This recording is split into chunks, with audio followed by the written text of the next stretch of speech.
Electrical Machines 1 4th யூனிட்டில் 3 phase transformers இந்த topic பார்த்துட்ருக்கோம். ஸோ அந்த 3 phase transformerல இன்றைக்கி நம்ம பார்க்கக்கூடிய topic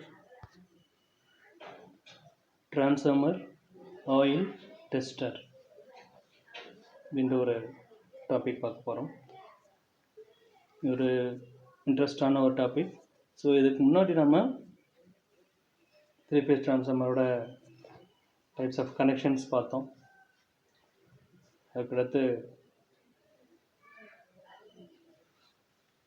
டிரான்ஸ்ஃபார்மரோட accessories and protective devices பார்த்தோம். நம்மளுடைய cooling of transformers, pairing, grouping பார்த்தோம். அதுக்கடுத்து டேப் சேஞ்சஸ்ன்னு பார்த்தோம். லாஸ்ட் கிளாஸில் tap changes, on load tap changer, off load tap changer இந்த டாபிக் பார்த்தோம். ஸோ அப்பார்ட் ஃப்ரம் தட் இன்றைக்கி நம்ம பார்க்க போகிற டாப்பிக்கு டிரான்ஸ்ஃபார்மர் ஆயில் டெஸ்டர். இந்த டிரான்ஸ்ஃபார்மர் ஆயில் வந்து டெஸ்ட் பண்ண போகிறோம். எதுக்காக அந்த டெஸ்ட் பண்ணணும் அப்படின்றத நம்ம பார்க்கலாம். டிரான்ஸ்ஃபார்மர் ஆயிலோட டைஎலக்ட்ரிக் ஸ்ட்ரென்த்தை கண்டுபிடிக்க பயன்படுத்தப்படும் டெஸ்ட் ஆனது பிரேக் டவுன் வோல்டேஜ் டெஸ்ட் ஆகும் அப்படின்னு கொடுத்துருப்பாங்க. டிரான்ஸ்ஃபார்மரோட டைஎலக்ட்ரிக் ஸ்ட்ரென்த், இப்போ உதாரணமாக ஒரு கப்பில் வாட்டர் தண்ணி எடுத்துக்கங்க, இன்னொரு கப்பில் வந்து விளக்கெண்ணெய் எடுத்துக்கங்க, ஒரு சின்ன ஒரு பால்ரஸ் குண்டு மாதிரி எடுத்துக்கங்க. ஒரே நேரத்தில் ஒரு 2 பால்ரஸ் குண்டையும் தனித்தனியாக தண்ணியிலையும் அந்த விளக்கெண்ணெயிலையும் நீங்கள் போடுறீங்க. ஃபஸ்ட்டு எது உள்ளே போய் இறங்கும்? ஸோ தண்ணியில் போடுறது தான் ஃபஸ்ட்டு கீழே இறங்கும். ரெண்டாவது அந்த விளக்கெண்ணெயில் நீங்கள் போடுறீங்க இல்லையா, அந்த பால்ரஸ் குண்டு, அது என்ன ஆகும்? ஸ்லோவாக தான் போகும். எதனால அப்படின்னா அந்த ஆயிலோட விஸ்காசிட்டி அப்படின்னு சொல்லுவாங்க, வலுவழுப்பு தன்மையை சொல்கிறது. ஸோ அதே மாதிரி இங்கே ஒரு டிரான்ஸ்ஃபார்மர் ஆயில் வந்து ஒரு நல்ல கண்டிஷனில் இருந்தாலும் இருந்துச்சுன்னா அந்த மாதிரி நல்ல கொஞ்சம் லேசாக விஸ்காசிட்டியோடு இருக்கிற மாதிரி இருக்கும். அதுவே தண்ணியாக மாறுற மாதிரியான ஒரு சுச்சுவேஷனும் வரும். ஃபுல் அதாவது நல்ல கண்டிஷனில் இருக்குது அப்படின்னா அதோட டைஎலக்ட்ரிக் ஸ்ட்ரென்த்து நல்ல குட் கண்டிஷனில் இருக்குதுன்னு அர்த்தம். அதே டிரான்ஸ்ஃபார்மர் ஆயிலோட டைஎலக்ட்ரிக் ஸ்ட்ரென்த்து குறைஞ்சிருச்சு அப்படின்னா அதுவே அது வந்து பேட் கண்டிஷன் வந்துருக்குச்சுன்னு அர்த்தம், தண்ணியாக மாறிடுச்சுன்னு அர்த்தம். இப்போ பொதுவாக டைஎலக்ட்ரிக் ஸ்ட்ரென்த் அப்படின்னு சொல்லும்போது என்னென்னா டிரான்ஸ்ஃபார்மரோட இன்சுலேஷன் தன்மைன்னு சொல்கிறது. இன்சுலேஷன் தன்மை போயிடுச்சுன்னா அது தண்ணி தான். ஸோ இப்போது டிரான்ஸ்ஃபார்மர் ஆயிலோட டைஎலக்ட்ரிக் ஸ்ட்ரென்த்தை கண்டுபிடிக்க பயன்படுத்தக்கூடிய டெஸ்ட் தான் அந்த பிரேக் டவுன் வோல்டேஜ் டெஸ்ட்டுன்றது.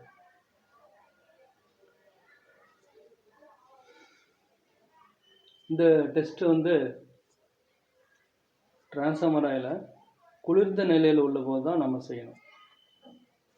ஒரு டிரான்ஸ்ஃபார்மர் 24 மணி நேரம் ஓடிடுச்சு, டிரான்ஸ்ஃபார்மர் ஆஃப் பண்ணிவிட்டு குழாயை திறந்து விட்டு டிரான்ஸ்ஃபார்மர் கொஞ்சம் போல் எடுத்து டெஸ்ட் பண்ணோம்னா அப்படி பண்ணக்கூடாது. டிரான்ஸ்ஃபார்மர் ஆயில் ஃபுல்லாக சில் கண்டிஷனில் இருக்கணும்.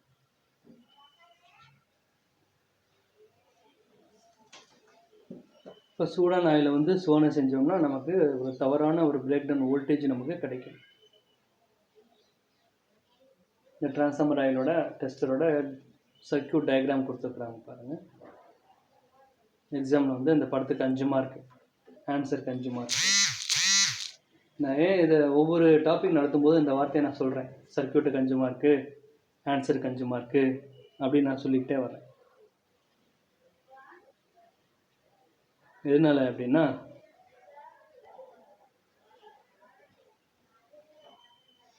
மெஷின்ஸ் ஒன்று பொறுத்த வரைக்கும் பார்ட் சி இந்த பிக் கொஸ்டின்ஸ் எல்லாமே பெரிய பெரிய கொஸ்டின்ஸு. அதில் ஒவ்வொன்றுக்கும் கண்டிப்பாக டயக்ராம்ஸ் இருக்கும். டெரிவேஷன்ஸ் தவிர மற்ற எல்லா கொஷினுக்குமே டயக்ராமோட தான் எக்ஸ்பிளைன் பண்ணியிருப்பாங்க. அப்படி அந்த 10 மார்க் கொஷினில் கேட்கும் பொழுது போர்டு எக்ஸாமினேஷனில் பேப்பர் திருத்தும் பொழுது படத்துக்கு 5 மார்க்கு, ஆன்சருக்கு 5 மார்க்குன்னு கொடுப்பாங்க. அதனால தான் சொல்கிறேன். அப்போ படத்துக்கும் நீங்கள் இம்பார்ட்டன்ஸ் கொடுக்கணும், ஆன்சருக்கும் இம்பார்ட்டன்ஸ் கொடுக்கணும். அப்போ எந்த ஒரு படம் வரைஞ்சாலும் நீட்டாக scale, pencil, circle master, campus இதெல்லாம் வச்சு தான் என்ன பண்ணுவோம், பென்சில் இதெல்லாம் யூஸ் பண்ணி தான் சர்க்யூட் டயக்ராம் வரையணும். புக்கில் எப்படி டயக்ராம் இருக்கோ அதே மாதிரி நீங்கள் கொடுத்தா தான் உங்களுக்கு 5 மார்க் கொடுப்பாங்க. சரியா? சும்மா கையிலேயே வட்டம் போடுறது, கையிலேயே இந்த காயில் மாதிரி இந்த டிரான்ஸ்ஃபார்மரில் வரைகிறோமா இல்லையா, பிரைமரி வெண்டிங் செகண்டரி வெண்டிங் கையிலே வளைய மாதிரி வரைகிறது, இந்த மாதிரி வரைஞ்சிங்கன்னா நீட்னஸ் கிடைக்காது. 5 மார்க் கொடுக்க வேண்டிய இடத்துல 3 மார்க் தான் கொடுப்பாங்க. ஸோ இந்த மாதிரி இன்ஸ்ட்ருமெண்ட்ஸ்லாம் பயன்படுத்தி நீங்கள் டயக்ராம் வச்சிங்கன்னா உங்களுக்கு ஃபுல் மார்க் கிடைக்கும். அதனால தான் நான் மெஷின்ஸ் 1 ஃபஸ்ட்டு நடத்த ஆரம்பித்ததுலேருந்து உங்களுக்கு நான் திரும்ப திரும்ப சொல்கிறேன். மெஷின்ஸ் 1 பொறுத்த வரைக்கும் நீ பாஸா ஃபெயிலா அப்படின்றத நீ வரைய போகிற அந்த சர்க்யூட் டயக்ராம் தான் டிசைட் பண்ணும். நீ 1.5 பக்கத்துக்கு ஆன்சர் எழுதுறது வேறு. ஃபஸ்ட்டு எடுத்தோன்னே ஒரு கொஸ்டின் கொடுத்துருந்தாங்க அப்படின்னா அதில் இருக்கக்கூடிய டயக்ராமை தான் ஃபஸ்ட்டு பார்ப்பாங்க. டயக்ராம் தப்புன்னா நீ உள்ளே இருக்கிற ஆன்சரும் தப்பாக தான் எழுதிருக்குன்னு அர்த்தம். ஏன்னா நீ படத்தில் என்ன போட்டிருக்கியோ அதை தான் நீங்கள் எழுதியிருக்க, அப்படி தான் மீனிங் வரும். சரியா? அதனால படத்துக்கு இம்பார்ட்டன்ஸ் அதிகமாக நீங்கள் கண்டிப்பாக கொடுக்கணும். படத்தை வரைஞ்சி பார்க்கணும். அதை எப்பயுமே நீங்கள் மறந்துடக்கூடாது. உன்னோட மெஷின்ஸ் 1 சப்ஜெக்ட்டு நீ பாஸ் ஃபெயில்ன்றதை டிசைட் பண்ண போகிறதே இந்த டயக்ராம் தான், சர்க்யூட் டயக்ராம் தான். அதனால் நீட்டாக ஒவ்வொரு படத்தையும் திரும்ப திரும்ப திரும்ப வரைஞ்சி பார்க்கணும். பார்த்தா தான் உங்களுக்கு புரியும். அப்படியே புக் எடுத்து அப்படியே பார்த்தோன்னே நான் வரைஞ்சிட்டேன் அப்படின்னா நான் கண்டிப்பாக வரைய முடியாது, மைண்டில் நிற்காது. ஏன்னா ஒவ்வொரு கோடும் ஒவ்வொரு அர்த்தத்தை குறிக்கும். இப்போ கெப்பாசிட்டர் அப்படின்னு ஒன்று வரைகிறீங்கன்னா 2 பக்கம் பேரலாக போகிற 2 கோடும் ஒரே மாதிரி சேமாக இருக்கணும். இருந்தால் தான் அது கெப்பாசிட்டர்னு சொல்லுவாங்க. ஒரு கோடை பெருசாக போட்டு ஒரு கோடை சின்னதாக போட்டு சார் நான் கெப்பாசிட்டி வரைஞ்சிருக்கேன்னா ஒத்துக்க மாட்டாங்க. அதுக்கு பேர் பேட்டரியோட சிம்பிள். அப்படியே தலையெல்லாம் மாறிடும், அதோட ரெஸ்பான்ஸும் மாறிடும். கெப்பாசிட்டி மாட்ட வேண்டிய இடத்துல பேட்டரி ஒன்று மாட்டியிருக்க, அப்போ என்னாகும், அந்த சர்க்யூட்டே ஃபெயிலியர் ஆகி போகும். அதான் அந்த டயக்ராமோட சின்ன ஒரு தப்பு ஆட்டோமேட்டிக்காக அந்த டோட்டல் ப்ரொசீஜரையும் மாற்றிடும். சரியா? அதான் ஒரு சின்ன எக்ஸாம்பிள். ஸோ சர்க்யூட் டயக்ராமை தவறாமல் எல்லாம் வரைஞ்சி பார்ப்பேன். ஸோ இந்த டிரான்ஸ்ஃபார்மர் ஆயில் டெஸ்டரில் இந்த சர்க்யூட் டயக்ராம் கொடுத்துருக்காங்க. ஃபஸ்ட்டு ஒரு 230 வோல்ட் ஏசி சப்ளை இருக்குது. அது ஒரு கண்ட்ரோல் சர்க்யூட் ஒன்று கொடுத்துருக்காங்க. ஆஃப், ஆன், எஸ்ன்னு ஒரு சுவிட்சு, அடுத்து B1ன்ற நார்மலி க்ளோஸ்டு கான்டாக்டு, எம்ன்ற ஒரு காயில், M1, M2ன்றது ஒரு சாதாரண காயில், M2 அப்படின்ற காயில்.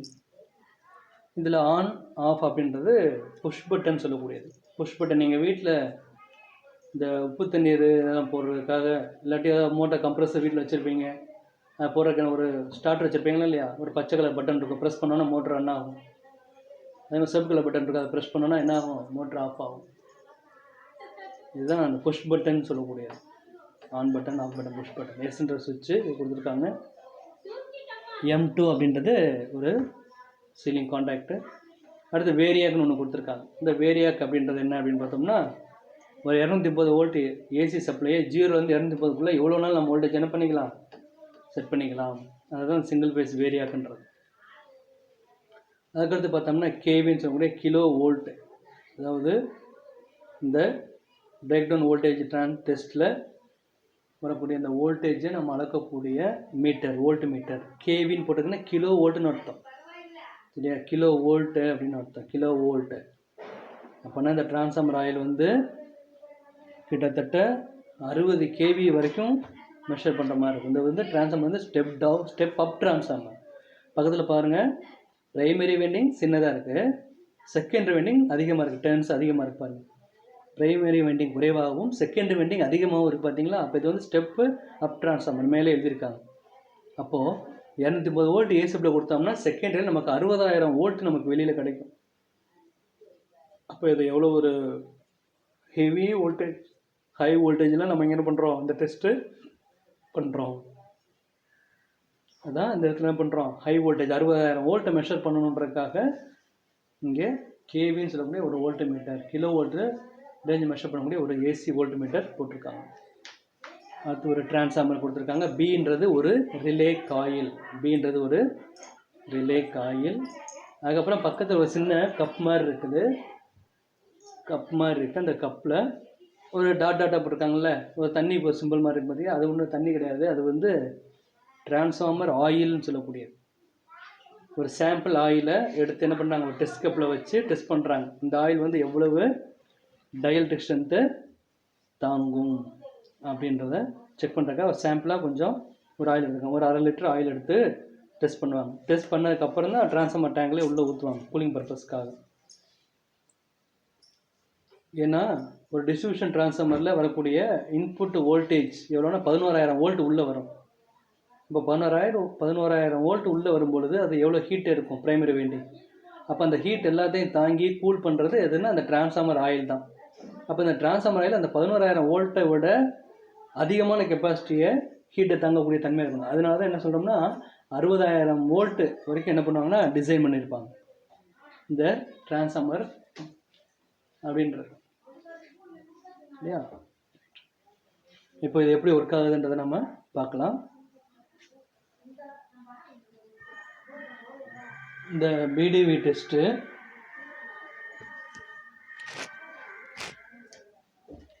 இதில் வந்து ஒரு டெஸ்ட்டு கப்பு கனெக்ட் பண்ணியிருப்பாங்க.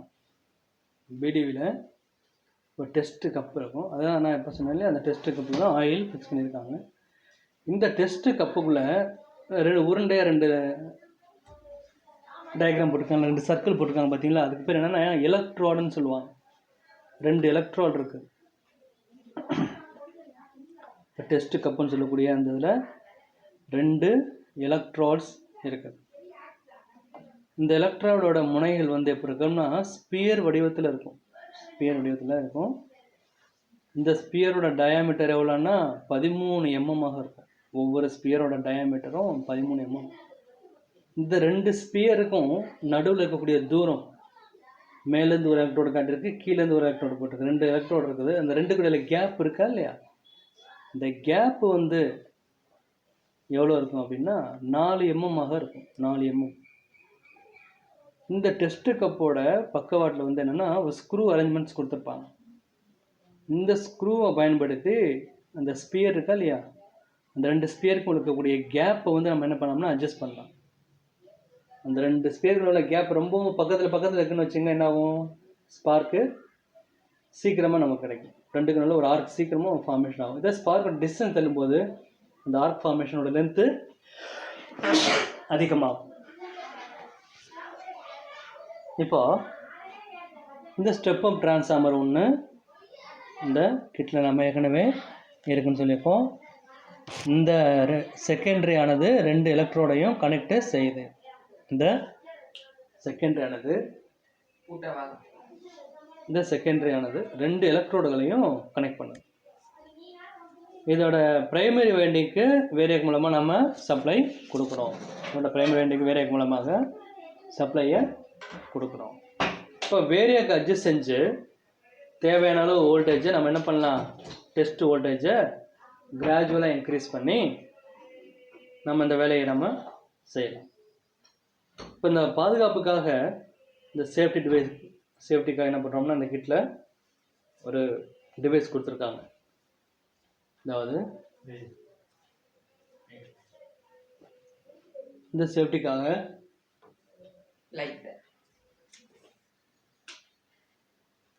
இந்த எஸ் கான்டாக்டை க்ளோஸ் செய்யணும் அப்படின்னா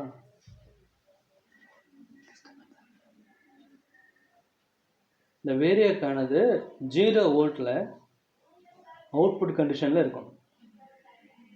இந்த வேரியக்கை அட்ஜஸ்ட் செஞ்சு தேவையான அளவு டெஸ்ட் வோல்டேஜை நம்ம கிராஜுவலாக என்ன பண்ணுறோம், இன்க்ரீஸ் பண்ணோம்.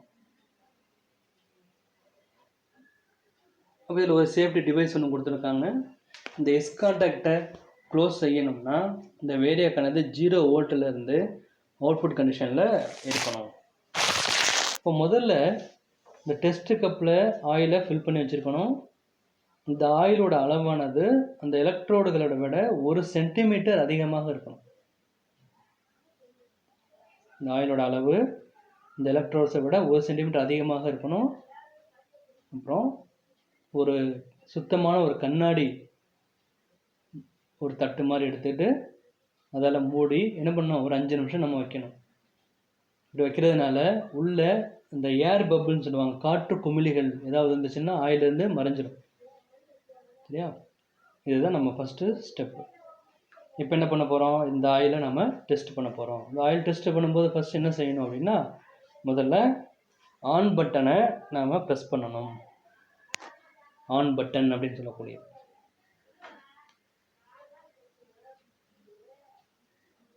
இல்லை எஸ் அப்படின்னு போட்டிருக்கு இல்லையா,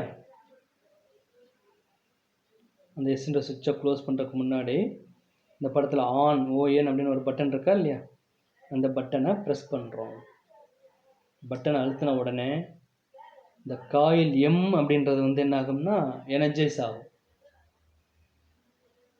இப்போது இந்த காயில் எம் எனர்ஜைஸ் ஆன உடனே இந்த M1 கான்டாக்டு க்ளோஸ் ஆகி இந்த வேரியாக்கோட அவுட்புட் ஆனது இந்த டிரான்ஸ்ஃபார்மரோட பிரைமரிக்கு கிடைக்குது. இந்த எம் ஆனது எனர்ஜைஸ் ஆன உடனே M1ன்ற கான்டாக்ட் க்ளோஸ் ஆகி வேரியாக்கோட அவுட்புட் ஆனது டிரான்ஸ்ஃபார்மரோட பிரைமரிக்கு சப்ளை ஆக கிடைக்குது. இந்த வேரியாக்கானது 0 நிலையில் இருக்கிறதுனால எஸ் கான்டாக்ட் ஆனது மூடி இருக்கும். எஸ்ன்ற இந்த கான்டாக்ட் வந்து அந்த சுவிட்ச் சொல்கிறோமா இல்லையா, எஸ் வந்து க்ளோஸில் இருக்கும். இதில் இந்த சீலிங் கான்டாக்ட் M2வும் க்ளோஸ் ஆகிடும். சீலிங் கான்டாக்ட் அப்படின்னா இங்கே என்ன அப்படின்னா, இந்த எம்ன்ற காயில் அட்ஜஸ்ட் ஆகிடுச்சு, நம்ம ஆன் பட்டனை ப்ரெஸ் பண்ணுறோம். இது புஷ் பட்டன் நம்ம சொல்கிறோம், ஸ்ப்ரிங் கண்டக்ஷன் தான். ப்ரெஸ் பண்ணிட்டு கையை எடுத்த உடனே என்ன ஆகிடும்னா, ப்ரெஸ் பண்ணும்போது ஆன் ஆகும், கை ரிலீஸ் பண்ண உடனே திருப்பி ஆஃப் ஆகிடும். அந்த மாதிரி இருக்கும்போது என்ன ஆகும், சப்ளை உள்ளே போகாதா இல்லையா. அப்போது நம்ம அந்த ஆன் பட்டனை ப்ரெஸ் பண்ணிவிட்டு கை எடுத்ததுக்கப்புறமும் சப்ளை கண்டினியூஸாக போயிட்டே இருக்குன்றக்காக உள்ள ஒரு அரேஞ்ச்மெண்ட்ஸ் கொடுத்துருப்பாங்க. அந்த அரேஞ்ச்மெண்ட்ஸ் பேர் தான் சீலிங் கான்டாக்ட்னு சொல்லக்கூடியது இல்லையா. இந்த சீலிங் கான்டாக்ட் கொடுத்துருக்கோம், அதுதான் இந்த M2ன்னு சொல்லக்கூடியது. இங்கே சீலிங் கான்டாக்ட் M2வும் க்ளோஸ் ஆகும். இப்போ இந்த வேரியாக்கோட அவுட்புட்டை நம்ம என்ன பண்ணணும், மெதுவாக இன்க்ரீஸ் பண்ணணும். இப்போ இந்த வேரியாக்கோட அவுட்புட்னால எஸ்ன்ற கான்டாக்ட் ஆனது தானாகவே என்ன ஆகிடும், ஓப்பன் ஆகிடும். ஆனால் அந்த M2 வந்து க்ளோஸாக இருக்கிறதுனால எந்த மாற்றமும் இருக்காது.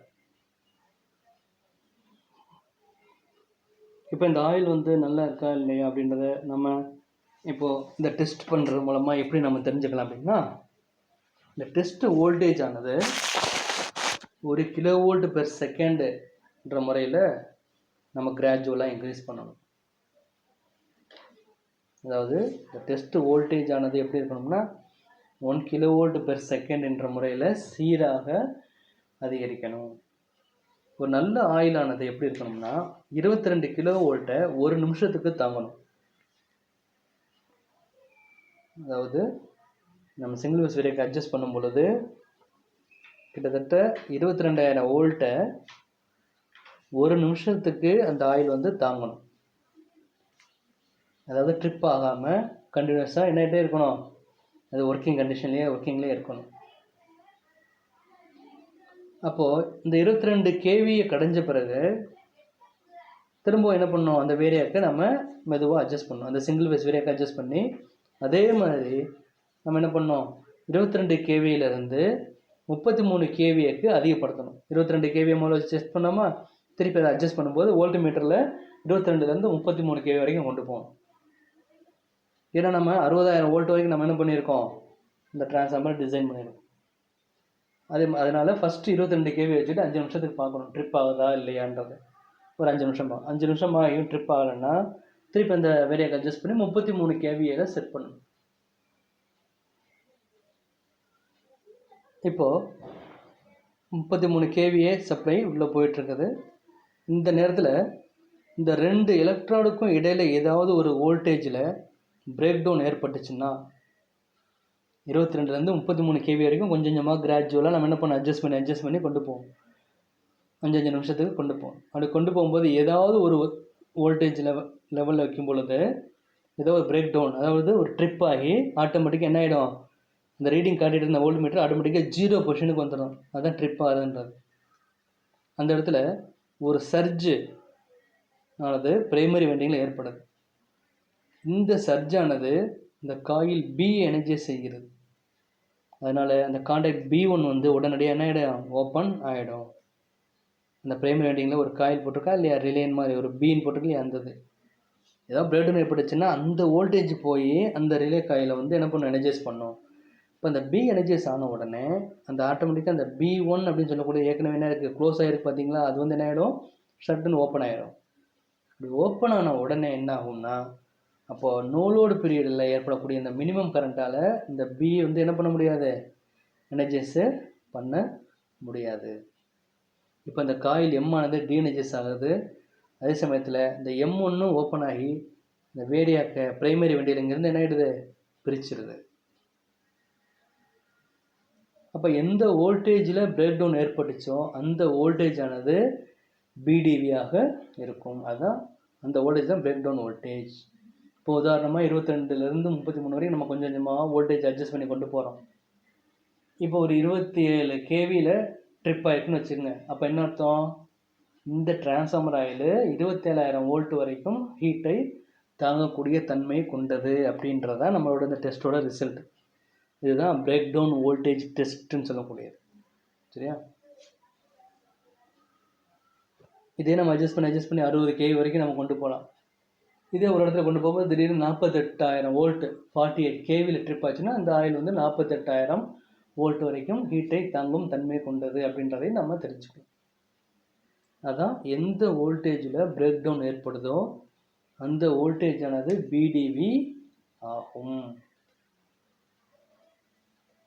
இப்போது பிரேக்கிங் ஏற்படும் போது உள்ள இந்த வோல்டேஜை நம்ம வோல்ட் மீட்டரில் பார்த்து தெரிஞ்சுக்கலாம். இதுதான் ஒரு டிரான்ஸ்ஃபார்மரோட பிரேக் டவுன் வோல்டேஜ் டெஸ்ட் அப்படின்னு சொல்லக்கூடியது. இப்போது டிரான்ஸ்ஃபார்மரோட ஆயில் டெஸ்டர் அப்படின்ற ஒரு கிட் இருக்குது. இந்த கிட் மூலமாக நம்ம என்ன பார்க்குறோம் அப்படின்னா, ஒரு டிரான்ஸ்ஃபார்மர் ஆயிலோட டை எலக்ட்ரிக் ஸ்ட்ரென்த்தை கண்டுபிடிக்க பயன்படுத்தக்கூடிய அந்த டெஸ்ட்டு தான் பிரேக் டவுன் வோல்டேஜ் டெஸ்ட் அப்படின்னு சொல்லக்கூடியது.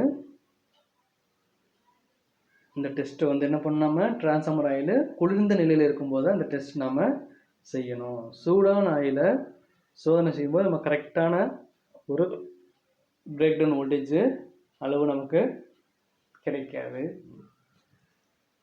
அதனால் கூலிங் கண்டிஷனில் இருக்கும்போது தான் அந்த டெஸ்ட் நம்ம செய்யணும். இப்போ இந்த டெஸ்ட்டில் வந்து பிடிவி டெஸ்ட்டு கிட்டுன்னே ஒன்று இருக்கும். அது உள்ள பெரிய டிரான்ஸ்ஃபார்மர் வச்சுருப்பாங்க.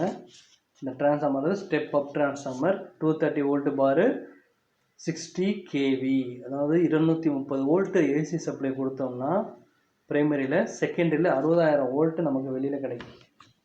அந்த மாதிரி ஒரு டிரான்ஸ்ஃபார்மர் டிசைன் பண்ணியிருப்பாங்க. ஸோ இப்போ இந்த டெஸ்ட்டில் இந்த டெஸ்ட் வோல்டேஜானது நம்ம என்ன பண்ணோம்,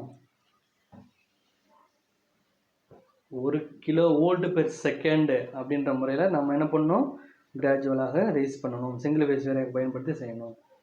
அப்போ ஒரு நல்ல ஒரு ஆயில், இந்த ஆயில் வந்து நல்ல கண்டிஷனில் இருக்குது அப்படின்னா இந்த ஆயிலை 22 kVயை ஒரு நிமிஷத்துக்கு தாங்கணும். அது 22 kVயை கடந்த பிறகு அந்த வேரியாக்கை அட்ஜஸ்ட் பண்ணி அதே முறையில் என்ன பண்ணணும், நம்ம 22 kVலேருந்து 33 kV வரைக்கும் கொஞ்சம் கொஞ்சமாக அட்ஜஸ்ட் பண்ணி நம்ம கால்குலேஷன் நம்ம என்ன பண்ணணும், நம்ம அதோட பிரேக் டவுன் வோல்டேஜை டெஸ்ட் பண்ணணும். இந்த கண்டிஷனில் அட்ஜஸ்ட் பண்ணிட்டே வரும்போது, அந்த வோல்டேஜை கூட்டிகிட்டே வரும்போது இந்த 2 எலக்ட்ரோடுக்கும் இடையில் ஏதாவது ஒரு வோல்டேஜில் பிரேக் டவுன் ஏற்பட்டுச்சுன்னா ஒரு சர்ஜானது பிரைமரி வைண்டிங்கில் ஏற்படும்.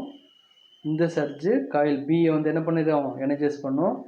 அது எனர்ஜைஸ் ஆன உடனே B1 ஓப்பன் ஆகிடும். அதே சமயத்தில் அந்த டிரான்ஸ்ஃபார்மரோட பிரைமரி போகக்கூடிய சப்ளை வந்து கட் ஆகிடும். அப்போ இதை வச்சு என்ன பண்ணலாம், நம்ம இந்த டிரான்ஸ்ஃபார்மர் எந்த வோல்டேஜ் பிரேக் டவுன் ஆகிருக்குன்றதை நம்ம வோல்ட் மீட்டர் கனெக்ட் பண்ணி தெரிஞ்சுக்கலாம். இதுதான் டிரான்ஸ்ஃபார்மர் ஆயில் டெஸ்ட்ன்றது. டிரான்ஸ்ஃபார்மரோட பிரேக் டவுன் வோல்டேஜ் இல்லைன்னா டிரான்ஸ்ஃபார்மரோட டை எலக்ட்ரிக் ஸ்ட்ரென்த்தை நம்ம தெரிஞ்சுக்கிறது. பொதுவாக சொல்ல போனோம்னா என்ன சொல்கிறோம்னா, புதுசாக ஒரு டிஸ்ட்ரிபியூஷன் ட்ரான்ஸ்ஃபார்மர் வாங்குகிறோம். ஒரு ட்ரான்ஸ்ஃபார்மர் வந்து 2 கோடி ரூபாய். அதை நம்ம எரெக்ஷன் பண்ணும்போது இந்த ட்ரான்ஸ்ஃபார்மர் டேங்க்குள்ளே ப்ரைமரி வைண்டிங், செகண்டரி வைண்டிங் இருக்கும். அப்போ அந்த 2 வைண்டிங்கில் இருக்கக்கூடிய ஹீட்டை கம்மி பண்ணுறதுக்காக, இந்த கூலிங் பர்பஸ்க்காக தான் அந்த ட்ரான்ஸ்ஃபார்மர் ஆயிலை நம்ம உள்ளே ஊற்றுறோம். அப்போ புதுசாக ஒரு ட்ரான்ஸ்ஃபார்மர் எரெக்ஷன் பண்ணும் பொழுது அந்த ட்ரான்ஸ்ஃபார்மர் டேங்க்குள்ளே ஆயில் ஊற்றும் பொழுது நம்ம ஊற்றக்கூடிய இந்த ட்ரான்ஸ்ஃபார்மர் ஆயில் வந்து அந்த ட்ரான்ஸ்ஃபார்மரில் ஃபார்ம் ஆகக்கூடிய அந்த ஹீட்டை தாங்கக்கூடிய அளவில் இருக்கா? ஏன்னா ட்ரான்ஸ்ஃபார்மர் ஆயிலோட பர்பஸ் என்னது? கூலிங் தான். அப்போ அங்கே உள்ளே ஃபார்ம் ஆகக்கூடிய அந்த ஹீட்டை தாங்கக்கூடிய அளவுக்கு அந்த ட்ரான்ஸ்ஃபார்மர் ஆயிலோட கெப்பாசிட்டி இருக்கா, அதோட டயல் ஸ்ட்ரென்த் இருக்கான்றதான் நம்ம என்ன பண்ணுறோம்? செக் பண்ணணும். அப்போ புதுசாக ஒரு ட்ரான்ஸ்ஃபார்மர் ஆயிலை டேங்கில் ஊற்றுறதுக்கு முன்னாடி சாம்பிளாக ஒரு 1/2 லிட்டர் ஆயில் எடுத்து நம்ம இந்த ட்ரான்ஸ்ஃபார்மர் ஆயில் டெஸ்டரில் வச்சு செக் பண்ணி அதுக்கப்புறம் தான் என்ன பண்ணணும்? ட்ரான்ஸ்ஃபார்மர் அந்த டேங்க்கில் நம்ம ஊற்றணும். இப்போ உதாரணம் ஒரு ட்ரான்ஸ்ஃபார்மர் ஆயில் இருக்குது, அது நம்ம பிடிஓ டெஸ்ட்டில் வச்சு செக் பண்ணும்போது 10,000 வோல்ட் ட்ரிப் ஆயிடுச்சுன்னு வச்சுக்கோங்க. அதை நம்ம ஊற்ற முடியுமா ட்ரான்ஸ்ஃபார்மர் டேங்கில்? ஆனால் ட்ரான்ஸ்ஃபார்மரில் பிரைமரியில் எவ்வளோ வோல்டேஜ் வரும்? 11,000 வோல்ட் உள்ளே வரும். அந்த நேரத்தில் 10,000 வோல்ட்டு தான் ஹீட்டை, 10,000 வோல்ட் வரக்கூடிய அந்த ஹீட்டை தான் தாங்கக்கூடிய கெப்பாசிட்டி, அதை ஊற்ற முடியுமா? நம்ம ஊற்ற முடியாது. அதனால தான் இந்த டெஸ்ட்டு பண்ணுறது, இந்த ட்ரான்ஸ்ஃபார்மர் ஆயில் டெஸ்டர் அப்படின்னு சொல்லக்கூடியது. சரியா? இது பேர் தான் ட்ரான்ஸ்ஃபார்மர் ஆயில் டெஸ்டர் அப்படின்றது.